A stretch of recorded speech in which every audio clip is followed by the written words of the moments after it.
Har'ammoo gaaffii namoonni hedduun sababiin ka'uu dhabuu qaama saalaa maayinni kan jedhanii na gaafatan keessa namoota hedduudha jechuudha. Kanaaf har'a maal waliin ilaallaa? Sababoonni ka'uu dhabuu qaama saalaa fidan maal fa'i? Dhukkuboota akkamiitii kan jedhu wal duukaa ilaallaa jechuudha. Keessumattuu namoota yaangii ta'an jechuun umuriin isaanii hin deemne irratti akkasumas immoo namoota umuriin isaanii deeme irratti illee sababiin ka'uu dhabuu qaama saalaa maal rakkoonsaa kan jedhu wal duukaa ilaallaa jechuudha. Yeroo dheeraaf isinirraa ture dhiifama naaf godhaa isiniin jedhaa. Amma deebi'ee jira. Sababii hojiin tokko natti baay'ateef gidduutti gaaffii uumeen ture, viidiyoo isin biraan gahaan turre. Kana booda garuu kontiineesii isin biraan gahaa, sabskiraayib gochuun, laayik gochuun, sheer gochuun hordofaa isiniin jenna. Hamma dhumaatti nu hordofaa isiniin jenna. Har'aa akkuma dura isiniif ibsuu yaalee sababni ka'uu dhabuu qaama saalaa fiduu inni tokkoffaan keessumattuu namoota umuriin isaanii hin deemne irratti anzaayitii yookaan saayikososhaal ishuudha yookiin dipireeshiniidha. Sodaadha. In general sodaadha. Danda'ee performing godhu keessumattuu niiw paartinershiip yoo ta'e jechuun namoota kana dura walqunnamtii saalaa wajjin godhee hin beeku yoo ta'e dhiirri suni sodaa qabaa jechuudha. Sodaan sun immoo qaamni saalaa sun akka hin kaane ni taasisa jechuudha. Sababiin isaa nervous systemiin keenyi kan inni hordofee yookaan qaamni saalaa akka ka'u ajaja dabarsu sammuu keenya faana wal qabata waan ta'eef sodaan jira taanaan, saayikososhaaliin fiiriin jira taanaan yookaan anzaayitiin jira taanaan, istireesiin jira taanaan inni kuni rakkina ka'uu dhabuu qaama saalaaf isaan saaxilaa jechuudha. Keessumattuu dargaggoota irratti mudachuu ni danda'a jechuudha. Inni gara biraanii namoota umuriin isaanii deeme irrattis akkasumas immoo namoota ga'eessota irratti kan mudachuu danda'u dhukkuba dhiibbaa dhiigaati. Dhiibbaa dhiigaa akka qaamni saalaa hin kaane gochuu danda'a. Sababiin isaa narvii keenya akkasumas immoo hidda dhiigaa keenya miidhuutiin jechuudha. Narvii yoo miidhame akkasumas hiddi dhiigaa yoo miidhame dandeettiin qaamni saalaa dhiita'uusaa hir'achuu waan danda'uuf maaliif dhiigni guuteetu ka'a malee akka lafee qabaatee yookaan immoo kan dhaabatu miti jechuudha. Sababiin isaa dhiigni gara qaama saalaatti deemu dabaluu qaba jechuudha. Kanaaf dhiibbaan dhiigaa isa sana ni miidha jechuudha. Dhibeen sukkaaraas akkasuma. Namoonni dhibee sukkaaraa qaban yeroo hedduu dhukkuba kanaaf ni saaxilamu jechuudha. Dhukkuba ka'uu dhabuu qaama saalaaf ni saaxilamu jechuudha. Dhiibbaa dhiigaa warri qaban, dhibee sukkaaraa warri qaban. Sababiin isaa immoo narvii fi hidda dhiigaa naannoo sana jiru waan miidhuufi jechuudha. Inni gara biraanii aterosklerosis yookaan immoo kunis rakkina hidda dhiigaa faana kan wal qabate dhukkuba hidda dhiigaa faana wal qabatu jechuudha. Inni gara biraanii warra xuuxuun illee inni kunis naannoo sana kan jiran miidhuu danda'a jechuudha.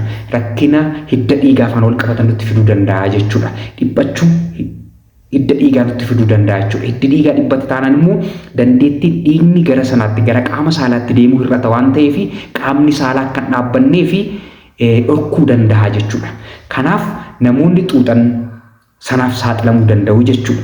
Inni gara biraanii namoota overweight ta'an yookaan immoo kiiloon isaanii overii ta'e yookaan obese ta'an akkasumas immoo physical activity warra hin qabne inactive warra ta'an sochii qaama warra hin goone ulfaatinni isaanii baay'ee guddaa warra ta'e illee irratti illee mudachuu ni danda'a jechuudha dhukkubni kun jechuudha.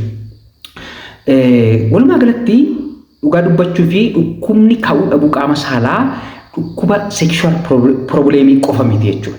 Rakkoo walquunnamtii saalaa qofa miti jechuudha. Dhukkuboonni keessollee jiraachuu danda'u jechuudha. Dhukkuboonni saayikaatirii barbaadan illee jiraachuu danda'u jechuudha. Dhiphinni hamaan illee jiraachuu danda'a jechuudha. Istireesii hamaan illee jiraachuu danda'a jechuudha.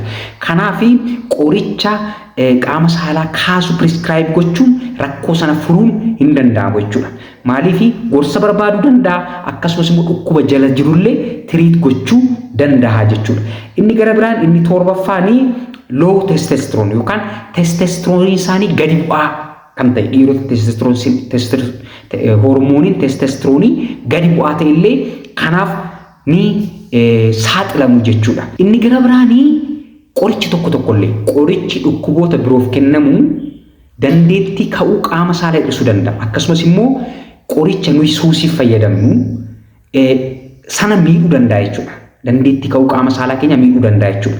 Alkooliin illee alkooliin namoonni tokko alkooliin akka performaansii isaanii dabaluutti lakkaa'anii yeroo isaan alkoolii fudhatan ni argina jechuudha. Inni kun garuu saayinsiitiin kan mirkanaa'e miti. Saayinsiin kan jedhu alkooliin ka'uu dhabuu qaama saalaaf sababa ta'uu danda'a. Inni kun immoo sekshuwaal arroozaalii waan miidhuuf akkasumas immoo erectile functionii waan miidhuuf jechuun sana waan miidhuuf alkooliin illee dandeettii ka'uu dhabuu qaama saalaa nama saaxiluu danda'a jechuudha. Inni gara biraanii naannoo kana rakkinni narvii naannoo sana rakkinni narvii yoo jiraate akkasumas rakkina uumamaan yoo jiraate naannoo pelvikii rakkinni yoo jiraate inni kunillee dandeettii ka'uu qaama saalaaf isaan saaxiluu danda'a jechuudha dhiirotaaf. Walumaa galatti rakkoon walqunnamtii saalaa yookaan immoo dandeettii ka'uu dhabuu qaama saalaa rakkina garaagaraatiin sababa garaagaraatiin waan dhufuu danda'uu fi rakkina isaa yookaan sababa isaa adda baasuun isa jalqabaati. Erga sababni isaa adda bahee qoricha sanaaf ni ajajama jechuudha. Sababni ka'uu dhabuu qaama saalaa fide maayinni jenni malee yeroo hundumaa vaayigiraa fudhachuun yeroo hundumaa qoricha qaama saalaa kaasu fudhachuun furmaata hin ta'u jechuudha. Furmaata hin ta'u. Inni kuni rakkina biroofillee isaan saaxiluu danda'a jechuudha. Amma lubbuu isaanii dhabuuttillee isaan saaxiluu danda'a jechuudha. Keessumattuu namoota dhukkuba onnee fi dhiibbaa dhiigaaf kan faana wal fakkaatu kan qabaniif callisanii qoricha qaama saalaa dhiiraa kaasu fudhachuun yookaan vaayigiraa jettanii kan waamtan fudhachuun rakkina biroof isaan saaxiluu danda'a jechuudha. Vaayigiraa fudhachuun furmaatan ta'uu yeroo ajajamu jiraachuu danda'a. Garuu sababni isaa beekamee sababa sanaaf tiriitimentii yoo kenname baay'ee murteessaadha jechuudha. Namoonni rakkina akkasii qabdan lakkoofsa armaan gadi irratti bilbiltanii qaxaroo qabachuun yookaan beellama qabachuun na duukaa haasa'uu dandeessu. Fagoos kan jirtan warri dhiyoo jirtan dhuftanii yaadamuu dandeessu. Warri fagoo jirtan immoo biyya bakkee warri jirtan jechuun Itoophiyaa ala warri jirtan lakkoofsa armaan gadi irratti dawwaltanii beellama qabattanii akkuma warra kaanii jechuudha.